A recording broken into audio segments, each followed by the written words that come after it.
വിശ്വാസികൾ പ്രതീക്ഷാപൂർവം വരവേറ്റ വിശുദ്ധ റമദാൻ മാസം അവസാന 10-ലെത്തിയിരിക്കുന്നു. റമദാനിലെ ഇനി അവശേഷിക്കുന്ന ഓരോ നിമിഷവും അവർക്ക് അമൂല്യമാണ്.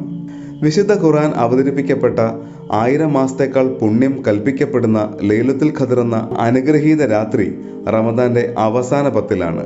ഒരാരാധനയ്ക്ക് 1000 മാസം ആരാധന നിർവഹിച്ച പ്രതിഫലം ലഭിക്കുന്ന രാത്രി. ആകയാൽ കൂടുതൽ പ്രാർത്ഥനകളിലും ദാനധർമ്മങ്ങളിലും സൽക്കർമ്മങ്ങളിലും മുഴുകി വിശുദ്ധ രാത്രിയുടെ അനുഗ്രഹം കരഗതമാക്കാൻ ഇനിയുള്ള ദിനരാത്രങ്ങളിൽ ഓരോ വിശ്വാസിയും പരിശ്രമിക്കും. റമദാനെ വേണ്ട വിധം ബഹുമാനിക്കാൻ സാധിച്ചുവോ എന്ന് ആത്മപരിശോധന നടത്തി കൂടുതൽ ശ്രദ്ധയോടെയും ഭക്തിയോടെയും ജീവിതം മുന്നോട്ട് നയിക്കാൻ ഉത്സാഹം പുലർത്തും. ചിലർ മുഹമ്മദ് നബിയുടെ ഉത്തമ മാതൃക പിൻപറ്റി അവശേഷിക്കുന്ന 10 ദിവസവും പള്ളികളിൽ ഇഅ്തികാഫുകളിൽ മുഴുകും. ഇനി കൂടുതൽ പ്രാർത്ഥനാ നിർഭരമായ ദിനരാത്രങ്ങൾ.